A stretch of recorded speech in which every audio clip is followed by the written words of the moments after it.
शिवाय।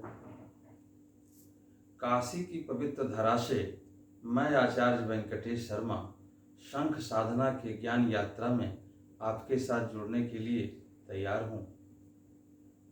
स्वस्थ मित्र बने और स्वस्थ मित्र बनाएं कि आज 11वें दिन की यात्रा में आप सबका फिर से स्वागत है। नारायण।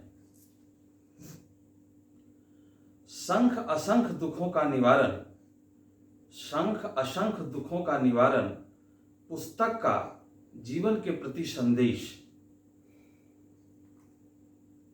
हम लोगों ने शंख असंख्य दुखों के निवारण पुस्तक का जो भावार्थ है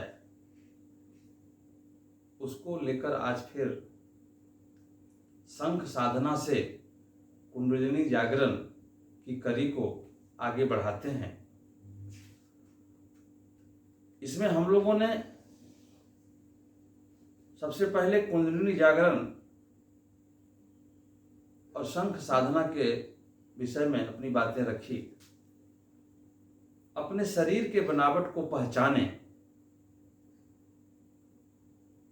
अपनी प्राण शक्ति को पहचाने और प्राण चिकित्सा का इतिहास।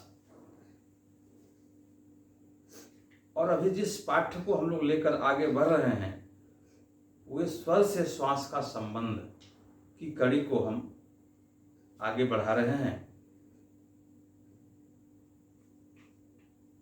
तो हम लोग पूर्व में जिन बातों की चर्चा की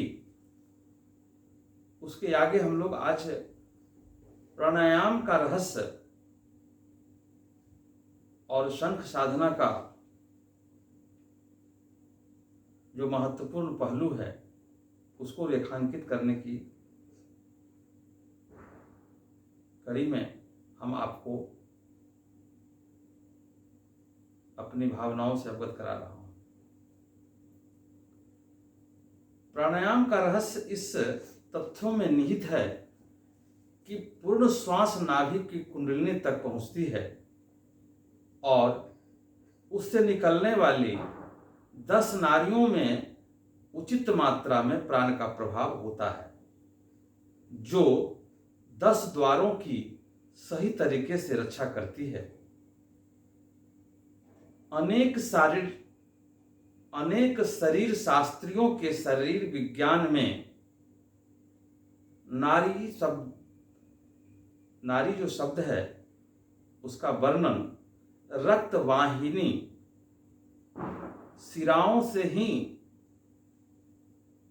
निहित है, लेकिन स्वर विज्ञान में नारियों का वर्णन रक्त वाहिनी शिराओं से नहीं अपितु अत्यंत सूक्ष्म वायुमार्ग से होता है, जो मशीनों की मदद से देखी नहीं जा सकती है।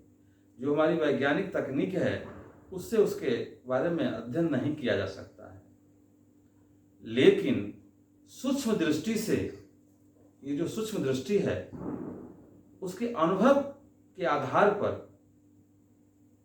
आप इसको जान सकते हैं, उनके कार्यों को आप परख सकते हैं, जांच सकते हैं, उनके अस्तित्व में विश्वास प्राप्त कर सकते हैं। हम जब हम अपने सांस पर केंद्रित करते हैं तो हम देखते हैं या हम देख सकते हैं कि हवा एक ही समय में दोनों नासिका छिद्र से समान रूप से प्रवाहित नहीं होती है, लेकिन जब हम अपने श्वासों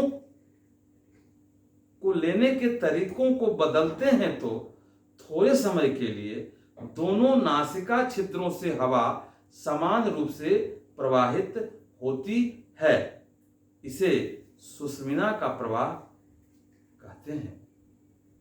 जैसे सूर्य और चंद्रमा समुद्र की लहरों को प्रभावित करते हैं, वैसे ही वो हमारी सांस को भी प्रभावित करते हैं,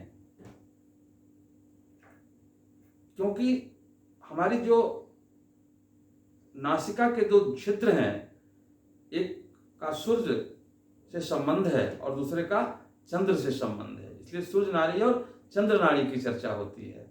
और जो दोनों के बीच में जो नाड़ी चलती है उसे सुषुम्ना कहते हैं। इस भाव को दृष्टिगत करने का हमने प्रयत्न किया। ऐसे ही हम सांस को भी प्रभावित करते हैं। हमारी सांस लेने की दर हर घंटे बदलती है और एक जो हमारी नथुने हैं दूसरे में बदलने से पहले लगभग 1 घंटा तक प्रभावित रहती है। जैसे शुक्ल पक्ष और कृष्ण पक्ष 2 पक्ष होते हैं, तो शुक्ल पक्ष में सूर्योदय के समय वायु नासिका, जिसे ईरा नाड़ी भी हम कहते हैं, को सक्रिय करना चाहिए। और कृष्ण पक्ष के दौरान, यानी कि जब कृष्ण पक्ष आए तो उस दरमियान सूर्योदय के समय दाई नासिका यानी पिंगला को सक्रिय करना चाहिए। इस अभ्यास का पालन करने से, अगर इस तरह के अभ्यास को हम पालन करते हैं, हमारे शरीर और मानसिक अवस्थाओं का समुचित कार्य सुनिश्चित होता है। तो हम लोगों ने श्वास का संबंध प्राण ऊर्जा का माध्यम और इन विषयों को जो संख साधना से असंख्य दुखों का निवारण जैसे महत्वपूर्ण विषयों को हमने रेखांकित करने का कोशिश किया।